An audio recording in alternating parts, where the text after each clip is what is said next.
안녕하세요. 오늘은 추가로 레마르크의 개선문에 대해서 한번 나눠보도록 하겠습니다. 이 작품을 나누게 된다는 것에 대해서 개인적으로 대단히 영광이라고 생각을 합니다. 에리히 마리아 레마르크, 이제 독일 작가이고요. 그 1차 대전을 경험했던 참전 용사이기도 합니다. 이 사람의 이제 주요 작품들은 이제 큰 주제로는 반전, 전쟁을 하지 말아야 된다. 라는 어떤 그런 메시지를 담고 있고요. 그리고 그 외에 이제 작품들과 연관 지어서 이 작품도 이제 그런 특징을 지니고 있는데, 전쟁이 이제 배경이 되는 작품들이다 보니까 어떻겠습니까? 사회가 굉장히 각박하고 자기 살기도 힘드니까 어떤 무서워진 분위기, 사람들을 함부로 대하는 어떤 그런 분위기들이 생겨났겠죠.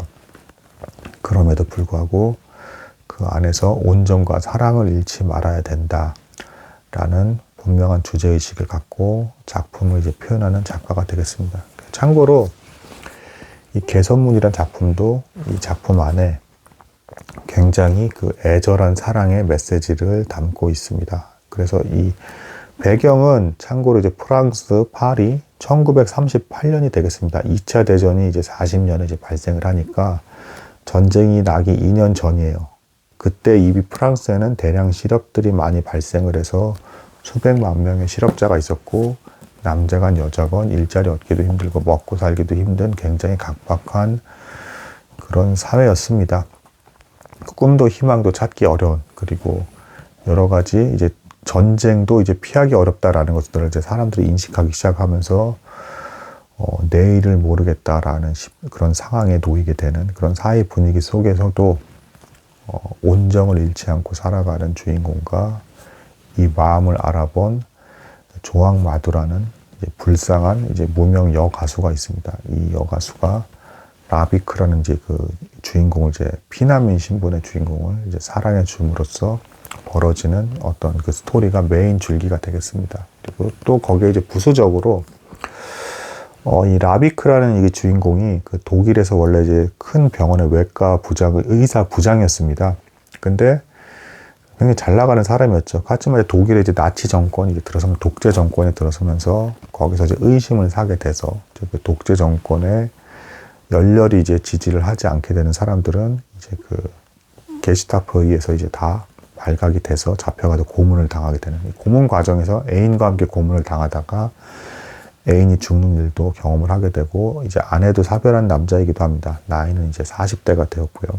그래서 모든 것에 대한 어떤 소망을 잃어버리게 되는 그 수용소도 이제 한 세 번을 이제 왔다 갔다 하면서 다니게 되면서 이 사람이 뭐 이제 의사 직위도 사실상 잃어버리게 됐고, 아내도 죽었고, 또 같이 고문을 당하다가 애인도 죽는 경험도 하게 되고, 또 수용소도 3번이나 왔다 갔다 하면서 굉장히 자기 스스로 차가워지고 난 염세주의적이고 회의주의자적인 사람이 되었다라고 느끼면서, 또한 독일이 자기를 괴롭힌 거나 다름이 없는 거잖아요. 비정상적인 정권이 생겨나면서 거기에 환멸감을 느끼면서 무비자 상태로 피난민의 신분으로 프랑스 파리로 이제 도망을 한 겁니다. 이때 당시에 라비크만 그랬던 게 아니라 러시아, 소련이죠. 거기에는 공산 정권이 일어나서 이제 그 무수히 많은 이제 그 황실과 관련된 일을 했던 사람들이 다 쫓겨나면서 또 역시 프랑스로 도망온 사람이 많았고요. 이탈리아 역시 파시스트 정권이 이제 생겨나면서 그 독재 정권에 또 핍박을 받던 사람들이 다 대거 프랑스 파리도 도망을 갔고, 스페인조차도 프랑코 독재 정권이 또 발생을 하면서 거기에 이제 쫓겨나는 사람들이, 독재 정권을 반대하는 사람들이 또 프랑스 파리로 몰려들었다. 그래서 이 사람들이 파리에 있는 호텔에 이제 기숙하면서 이제 살아가는 경우들이 대단히 많았다. 왜 그러냐면 무비자 신분이기 때문에 집이나 재산을 모을 수가 없어요. 그 상황에서 호텔에 적절한 뇌물을 주면서 좀 더 돈을 주면서 그리고 묵고 있으면 이 호텔 주인은 그 돈을 모아다가 경찰을 매수합니다. 그런데 경찰은 피난민들이 있다는 걸 알면서도 단속을 하지 않는 거죠. 이런 식으로 무모하면서 사는 삶을 살았다. 하지만 이 피난민들의 신분이 결국에는 어떻겠습니까? 정식적으로 어떤 직장도 뭐 다 불법으로 얻는 거고요. 집도 뭐 살 수도 없고, 그런 암울한 상황이다 보니까 사랑도 할 수 없고, 언제든지 어떤 다른 사람들에게 이용당할 수 있는 어떤 불안한 신분에 놓여 있는 그런 사람이 되겠습니다. 그러다 발각이 되면 어쨌든 공시로 발각이 되면 포로생수로 가거나 아니면 추방당하게 되는 이런 불안한 상태에 놓여 있다라고 봐야겠습니다. 이런 라비크, 이 사람이 이제 의사라고 했죠. 그래서 이 라비크라는 사람도 어떤 형태로 살아가게 되냐면 이 지역의 뒤랑이라고 하는 대단히 유명한 이제 외과 의사가 있었는데 실제로는 그렇게 실력이 뛰어난 의사가 아니었어요. 무슨 얘기냐면 환자를 마취시켜놓고 라비크가 실력이 워낙 뛰어난 의사였기 때문에 마취된 잠든 환자를 라비크가 수술해주고 깨어나기 전에 사라져버리는 겁니다. 그리고 수술은 뒤랑 자기가 했다라고 하면서 거액의 돈을 챙기게 되는, 그리고 뭐 2만 프랑을 만약에 받다라고 한다 그러면 달랑 200프랑만 라비크한테 주어지는 그런 불쌍한 인생을 살아가고 있는, 꿈도 희망도 없는 상태로 살아가고 있는 인물이 라비크였습니다. 근데 이 라비크가 이제 어느 날 우연히 세느 강변에서 평소처럼 또 찬 바람이 부는 과정에서 담배를 피우면서 생각 없이 이렇게 희망도 없이 그렇게 잠깐 쉬고 있었는데 그 이제 뭐랄까 충격을 받은 어떤 한 여인이 이제 비틀거리면서 그 세느 강변 다리를 걸어가서 자살하려고 하는 것 같은 모습을 취하는 여성을 발견하게 됩니다. 그래서 이 라비크가 그걸 보고도 또 되게 무미건조하게 반응을 해요. 왜냐면 이 시대가 다 사연 없는 사람이 없었고 다 힘들게 살았으니까, 너무 다 살기가 힘들었으니까. 그래서 저 여자가 또 이 다리에서 자살을 하려고 하는 건가 하면서 이제 내버려 두려고 하다가 라비크가 아직도 마음속에 온정이 남았기 때문에 이 여인의 팔을 딱 잡아주면서 이제 여기서부터 이제 스토리가 사실상 시작이 되는 겁니다. 그러면서 말도 좀 걸어주기도 하고 상대를 해주게 되고 술집으로 데리고 가서 잠깐 술을 마시게 하면서 무슨 일이 있는지 모르겠지만 마음에 있는 어떤 것들을 털어버리세요라고 하면서 얘기해주고, 처음에는 이 여자를 받아들이려고 하지 않았습니다. 왜 그러냐면 자신이 피난민 신분이었기 때문에 어차피 사랑을 하게 된다라고 한다 하더라도, 그러니까 이런 피난민 신분의 사람이 사랑을 한다라는 건 꿈 같은 일인 거죠. 어차피 가정을 이룰 수도 없으니까. 그래서 또 라비크는 또 참고로 또 약간 완벽주의적인 기질이 있는 사람이고 낭만주의적 기질이 있는 사람이었기 때문에 사랑을 할 거면 아예 결혼까지 해서 가정까지 이루어지라는 어떤 그런 생각을 갖던 남자였어요. 그래서 함부로 뭐 이런 여자 저런 여자 상대하는 남자도 아니었고 굉장히 깨끗하게 이제 지킬 걸 지키면서 또 사는 남자이기도 했습니다. 그래서 어차피 여인과 이제 제대로 된 사랑을 할 수도 없으면 하게 되더라도 이별을 하게 될 거니까, 그렇게 되면 안 그래도 나도 내 마음에 상처가 너무 많은데 고생도 많이 했는데 더 충격을 받게 돼서 난 인생을 도저히 살 수 없을 거야 라고 생각을 하기 때문에 여인을 받아들이려고 하지, 온정을 베풀면서도 이 여인하고는 이제 사랑을 나누려고는 하지 않습니다. 근데 이 여인이 근데 라비크를 보고 아직도 세상에 이런 남자가 있나라고 이제 생각을 하게 됩니다. 그날 밤 그 여자가 자살을 하려고 했던 이유는 동거하고 있던 남자가 죽어버렸기 때문에 거기에 대한 충격으로 난 이제 어떻게 살아라고 이제 생각을 하게 된 겁니다. 그 당시에 여자가 혼자서 살기는 너무 비참했고, 실제로 이 소설에서도 반복적으로 많이 나오지만 상당수가 몸을 팔면서 창녀로서 살아갈 수밖에 없는 그런 비참한 상황이었어요. 그리고 그 안에서 이제 극소수의 여인만이 정신을 차리고 사치 안 하고 돈을 간신히 모아서 성실한 남자를 만나서 거길 벗어나고 이제 정상적인 삶으로 돌아가게 되는 극소수의 여성만, 뭐 이제 그런 이제 사회 배경이 되겠습니다. 그렇다 보니까 이 조항이란 여인은 자신을 좀 봐주던 남자가 죽어버리고 나서 난 혼자서 어떻게 살아야 된단 말인가, 너무 무섭지 않은가라고 생각을 하면서 좌절하고 있었던 거죠. 이거를 라비크가 사랑은 하지 않으려고 하는 상태에서 온정을 베푼 거였는데 이거를 이 여인이 잊지를 못합니다. 결국에는 라비크는 계속 받아주지 않으면서 내가 아는 사람을 통해서 일자리도 알려주겠습니다라고 하면서 세라자드라는 나이트클럽의 무명 가수로서 활동할 수 있게 해줍니다. 뭐 좋은 직장을 소개해주고 싶었지만 자신도 피난민이고 무비자에 재산도 못 모으고 또 결혼을 또 한다 하더라도 결혼 증서가 나오지도 않아요. 그러니까 그 국적이 없는 상태와 다름없게 그런 상태인데 좋은 직장을 어떻게 찾아줄 수도 없는 상황이잖아요. 그나마 그거라도 소개를 시켜줘서 이 여자가 그걸로 근근히 생활을 하게 됩니다. 그리고 이제 이 여자가 함부로 라비크를 초반에 좀 잘 찾아오지 못하다가 결국에는 이제 그 라비크를 이제 불러오게 되고 이 라비크가 여기서 상대를 해주고 이렇게 하다가 이 여인이 라비크가 이제 외로운 상태에 있다라는 것까지는 확인을 하게 되면서 자꾸 라비크가 있는 호텔에 찾아오게 됩니다. 그러니까 이제 거기에 대해서 또 이제 라비크가 처음에 좀 오해를 해요. 이 여자가 무작정 가벼운 여자가 아닌가, 이 남자 저 남자 만나고 다니는 게 아닌가. 뭐 당시에 워낙 이제 창녀 이런 여자들이 많았으니까, 먹고 살기 어려우니까. 그래서 나는 이제 그런 여자는 필요 없고 알고 싶지 않은데라고 하면서 거리를 계속 두는데, 결국에는 본능적으로 라비크도 이 여자가 그동안 불쌍해서 살기 너무 어렵고 배경적으로 친척도 없었고 방황하는 중에 남자들에게 마지못해서 의지하면서 힘겹게 살아갔던 여인이구나라는 걸 알게 되고, 또한 나를 너무 진심으로 사랑한다라는 것도 라비크가 결국에는 속마음으로 인정은 하게 됩니다. 그래서 라비크도 그게 너무 고마워서 이미 속마음으로는 이 조항이라는 여인을 사랑을 하게 돼요. 근데 겉으로는 자꾸 이 여자한테 떠나라, 나랑 있지 마라, 그리고 넌 어차피 다른 남자랑 만나면서 살 거 아니라고 하면서 되게 모진 말들을 자꾸 합니다. 왜냐하면 자기가 가정을 이루면서 결혼까지 끝까지 가가지고 이 여자를 책임질 수 있는 상태가 아니기 때문에 다른 남자 만나서 잘 살라는 겁니다. 계속. 근데 조항은 조항대로 이제 이 라비크라는 의사에 대해서 당신은 스스로 차갑고 그렇게 막말하면서 그렇게 지내는 듯 하지만 온정을 계속 베풀고 있다. 당신은 따뜻한 사람이게 맞다. 그리고 이런 시대에 이렇게 암울하고 어두운 시기에 당신 같은 남자는 없다라고 얘기를 하면서 난 당신과 사랑을 하고 싶다. 다 필요 없다. 당신이 진짜다라고 하면서 왜 마음의 문을 제대로 열지 않냐. 자꾸 내 마음을 아프게 하지 마라. 내가 봤을 땐 당신도 나에 대해서 마음이 있는 것 같다. 나를 거절하지 말라라고 하면서 여인이 계속 찾아옵니다. 호텔로 찾아오는데도 거기에 대해서 라비크가 심지어는 어떤 육적인 관계까지도 거절하면서 계속 굉장히 이제 긴 시간을 좀 거리를 둡니다.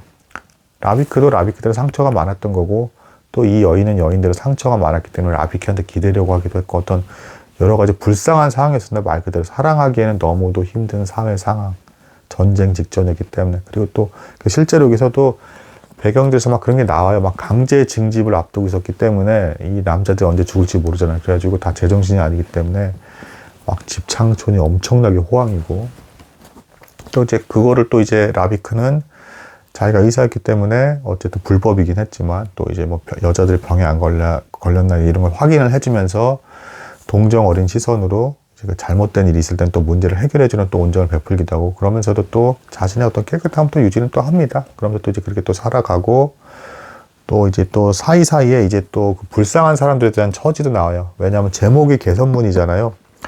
메인 줄기는 사랑이지만, 그 조항 마두와 라비크의 사랑이지만, 이 사이사이에 이름이 알려지지 않은 어떤 그런 사람들도 이 역사의 큰 줄기에서 소중한 인생을 살아가고 있다라는 것을 담고자 제목을 개선문이라는 겁니다. 참고로 개선문이 요 이제 건물 자체는 영웅들의 어떤 그 조각으로 이제 부조가 되어 있지만, 요 밑에 이제 지하 묘지가 있어요. 여기는 이름이 없는 용사들의 어떤 그 묘지가 되겠습니다. 그래서 이 역사라는 것은 이름 있고 힘 있는 사람들만의 역사가 아니라 알려지지 않은 모든 사람들의 인생이 어우러진 그런 역사가 진짜 역사이고 사실이다라고 하는 어떤 그 역사의식을 담고 있습니다. 그래서 여기서도 이 작품에서도 뭐 트럭에 다리를 이제 깔려서 눌린 소년이 일부러 다리를 절단하게 해달라고 하면서 보험료를 더 타려고, 그래서 그렇게 해서 살아남으려고 하는 어떤 그런 불쌍한 처지라든가, 또 라비크가 원래 좋아했던 또 애인 하나가 이제 남편이 나치가 되면서 이혼을 하게 되고 이제 찾아오게 됩니다. 그때 이제 이 여인 또 이제 배를 가르면서 수술해 주려고 했더니 암에 걸려서 죽어가는 상태였던 거죠. 이런 또 불쌍한 어떤 과거의 옛 애인이긴 하지만 이미 또 라비크는 속으로는 조항을 좋아하고 있잖아요. 그래서 이 케이트란 여인인데, 이 케이트란 여인은 여전히 라비크를 사랑하고 있었지만 라비크는 이제 다른 여인을 좋아하게 되기 때문에 이 아파하고 있는 이 애인에 대해서 호의는 베풀지만 사랑은 하지 못하게 되는, 그리고 이제 미국으로 가서 이제 다시금 잘 살라고 하면서 이제 보내준 어떤 그런 또 아름다운 모습도 또 이제 좀 나오게 되고요.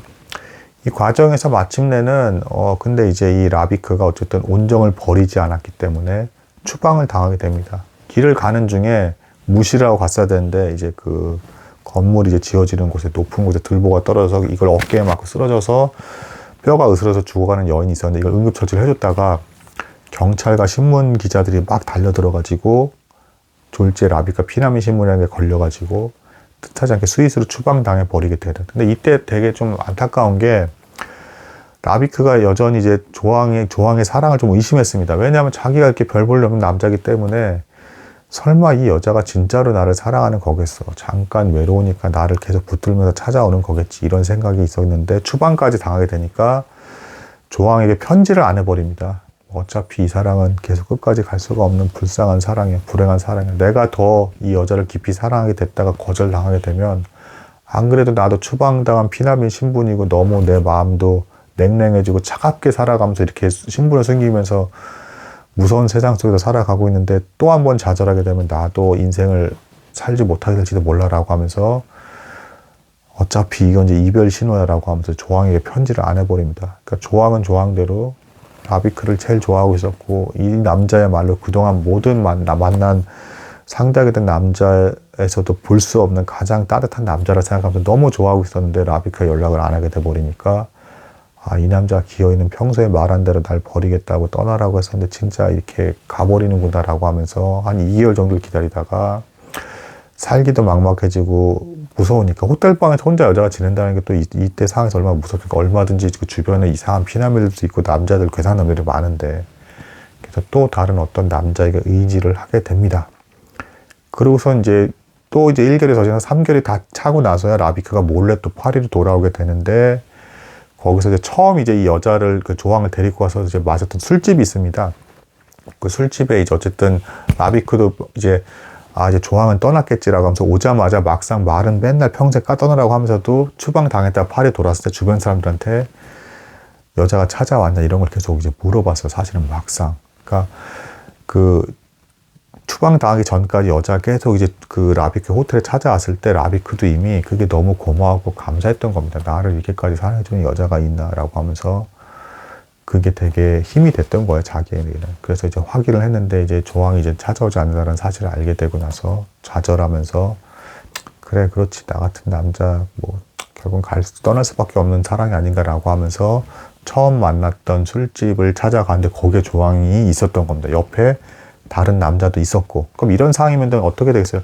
조항은 이제 다른 남자를 만나서 때마침 그때 배우, 무명이긴 하지만 배우로서의 직업도 얻고 있었고 이 남자의 도움을 받아서 괜찮게 살아가고 있었어요. 하지만 그 남자를 사랑하는 건 아닌 상태고 마지못해서 의지해서 이제 살아가는 어떤 그런 상태였던 거죠. 근데 이 조항이 그러면 라비크를 발견했다 하더라도 옆에 남자가 있으니까 무시하고 가버리면 자기는 혼자 잘 먹고 잘 살 수가 있는 거잖아요. 근데 이 조항이 곧바로 라비크에게 찾아오면서 왜 나한테 연락하지 않았냐. 나 얼마나 당신을 찾아낸 줄 아냐. 그리고 난 당신이랑 살고 싶다. 이제 이런 얘기를 막 합니다. 그러니까 또 라비크는 또 라비크대로 저기 만난 남자 있지 않냐. 그러면서 결국에 당신은 딴 남자 만나고 그렇게 떠나버릴 그런 여자였다라고 하면서 내 판단이 틀리지 않다라고 또 오히려 또 막 또 큰소리 치면서 상처받은 그 마음을 그런 식으로 표출하면서 또 여자를 계속 밀쳐내는 말을 또 계속 합니다. 속으로는 너무 사랑하고 있으면서. 그러니까 이 조항은 조항대로 또 상처를 받으면서 거리를 둔 와중에 또 몇 번이고 또 다시금 라비크를 찾아오면서 얘기를 합니다.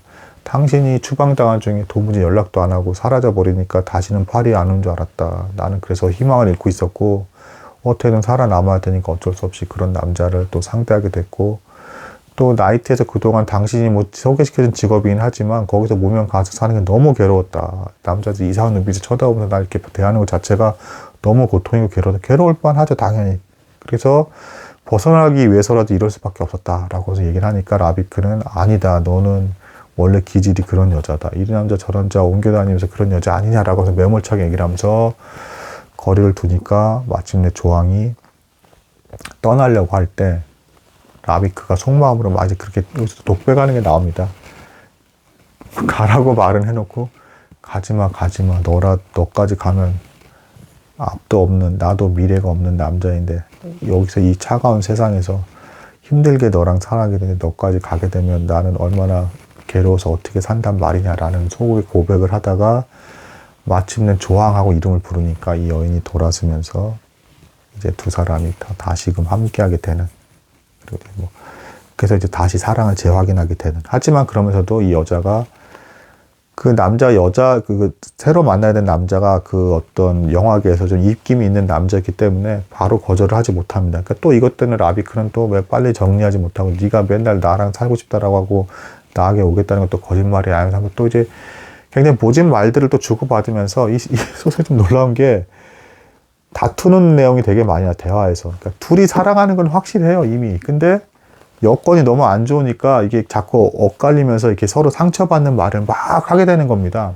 마음에도 없는 말을 막 서로 막 상처 주고 이런 과정을 겪으면서 굉장히 애절한 사랑을 이렇게 나누고 있다가 마침내는 조항의 사랑이 너무도 진짜였다라는 게 이제 드러나는 사건이 이제 터져버리게 됩니다. 그것은 바로 이 남자 배우가 이미 조항을 괴롭히고 있었고, 괴롭힌 이유는 이제 라비크를 진짜로 사랑했었고, 라비크만 사랑하기 때문에 질투했던 거였습니다. 그래서 이 남자가 너무 과격한 남자이기 때문에 결국엔 조항을 총을 쏴버립니다. 그래서 조항이 총을 맞고 쓰러지게 되고, 거기서도 라비크를 찾게 되니까 이 남자가 충격을 받으면서 라비크에 대한 질투심과 자기가 사고를 일으켰다는 데 대한 충격 속에서 라비크한테 찾아가서 그 얘기를 해줍니다. 그러니까 라비크가 허겁지겁 얼른 이제 달려가서 조항에게 대해서 응급처치를 해주고 병원까지 데리고 가게 되지만, 안타깝게도 이 총알이 그 척추의 뼈에 박혀버리게 돼서 수술로서 살릴 수 없는 상태가 이미 돼버립니다. 그래서 라비크가 막 절망을 합니다. 그러면서 뒤늦게 이 여인과의 사랑이 진짜 이 사회의 어떤 이 암울한 상황 속에서 그걸 뛰어넘는 진짜 사랑이었구나라는 것을 뒤늦게 인지를 하게 되고, 여자는 죽어가게 됩니다. 그래서 수혈을 받고 이렇게 해서 응급처치 때문에 조금 더 살아나게는 하지만 죽을 수밖에 없는 상황에 놓이게 되고, 라비크는 이 여자가 이제 너무 아프다. 그러면서 할머니가 고통 속에 죽는 것을 보았는데 내가 고통 중에서 죽어가야 되는 상황이라면 빨리 나를 죽여달라 이걸 약속할 수 있겠냐라고 여인은 얘기를 하게 되고, 라비크는 마침내 아니라고 막 얘기를 하면서, 근데 이제 이 남자가 너무 고생을 많이 한 남자에서 눈물을 흘리진 않아요. 근데 이 소설에 분명히 표현이 나옵니다. 이제 가슴이 찢어지는 것을 느꼈다라고.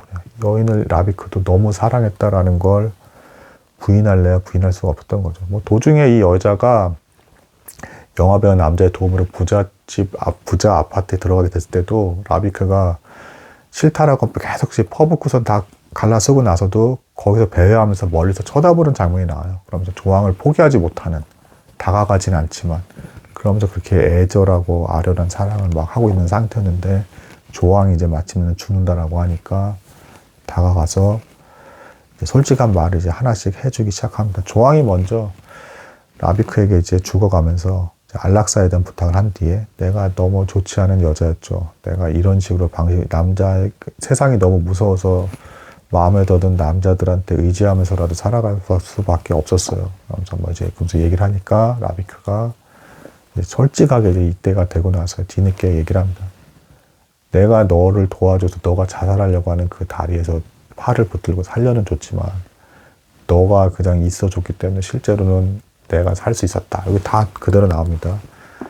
너를 만나기 전에는 나는 사실상 돌덩이 같은 그런 상태였고 영원히 죽어버린 상태였지만, 너가 날 찾아주고 오히려 네가 나한테 사랑을 베풀었기 때문에 나한테도 사랑이 다시금 있을 수 있다라는 걸 뒤늦게 알게 되었어. 너무 고마웠어. 너가 있었기 때문에 내 인생도 생명을 얻을 수가 있었고 삶의 목적과 이유를 발견할 수가 있었어. 그래서 오히려 너는, 그래서 조항, 실제로는 내가 너를 도운 것 같지만 너가 나를 돕고 날 살린 거야라는 고백을 마침내 인정하면서 하게 됩니다. 그러니까 조항이 죽어가면서 사실은 그 앞에서도 이제 몸이 멀쩡했을 때도 계속 그 라비크한테 찾아오면서, 돈도 없고 아무것도 없는 남자잖아요 사실. 근데 날 사랑하는 게 맞아라는 걸 계속 묻습니다. 그때마다 라비크가 딴 남자 만나라는 식으로 하면서 계속 이렇게 막 밀쳐냈어요. 왜냐면 자기가 미래가 없으니까. 근데 이때도 이제 조항이 이제 죽어가면서 이제 그 자기 고국의 말로 이제 말하게 되는 이탈리아 사람이었는데, 이탈리아 말로 자기도 모르게 죽어가니까 의식이 사라지면서 날 사랑하냐라고 물으니까 이제 뒤늦게 라비크가, 눈물은 이상하게 안 나오는데 너무 고생을 많이 해서, 근데 가슴이 찢어지는 걸 느끼면서 너무 아파하면서 난 널 사랑했던 게 맞아라고 이제 마침내 인정을 하면서, 이제 너가 있었기 때문에 너 나의 빛이었고 생명이었고 나의 모든 것이었어라고 하면서 이제 인정을 해주고, 여자가 이제 점점 고통 속에서 의식이 사라지면서 안아달라고 하니까 이제 이 라비크가 이미 넌 날 안고 있어, 나도 내 팔이 너를 안고 있어라고 하면서 고백하면서 굉장히 구구절절한 이제 사랑의 고백을 막 계속합니다. 그러다가 너무 여자가 고통스러워하니까 결국은 어쩔 수 없이 이제 안락사를 시켜주고 절망하면서 포로 수용소로 이제 떠나게 되는. 이제 이 과정에서 또 이제 한 가지 이제 좀 다른 좀 메인 이야기는 하나 더 있습니다. 이제 하케라고 하는 인물이 라비크를 고문했던 고문관인데 이 사람이 파리에서 첩보 활동을 해요. 이거를 라비크가 발견하게 되고 이제 그 남자에 대해서 이제 복수를 하게 되는 이제 그런 내용도 나오게 됩니다. 뭐 이제 이런 무섭고 차갑고 전쟁을 앞둔 사회 상황 속에서도 그리고 뒤틀린 사회 독재와의 그런 어떤 폭력이 난무할 수밖에 없고 온갖 잘못된 것들이 난무하는 상황 속에서도 온정과 사랑으로서 사람을 살아갈 수밖에 없다. 그리고 전쟁은 악한 것이다 라는 메시지. 그리고 이제 그런 아무런 상황에서도 더 애절한 사랑을 할 수도 있다라는 어떤 그런 메시지를 담고 있는 작품이 이 개선문이 되겠습니다. 뭐 읽어보시면 굉장히 또 마음에 훈훈한 감동이 있을 거라는 생각이 듭니다. 오늘날에 우리 또 사회가 굉장히 차가워지고 있잖아요. 하지만 더 암울했던 상황 속에서도 오히려 그래서 더 순수한 사랑을 할 수 있다. 물론 각자의 인간이기 때문에 모순된 라비크는 너무 슬프게 계속 사랑을 밀쳐냈고 조항은 조항대로 연약함이 있어서 너무 사회가 불안하니까 다른 남자에게도 의지한 어떤 실수를 범하긴 했지만 결론적으로는 진짜 사랑은 이제 조항은 라비크고 라비크는 조항이었다. 그렇게 싸우면서도 도저히 끊어지지 않는 어떤 애절한 사랑 그리고 이제 마침내는 인정하게 되는 뭐 이제 그런 사랑을 담고 있겠습니다. 오늘 여기까지 나도록 하겠습니다. 감사합니다.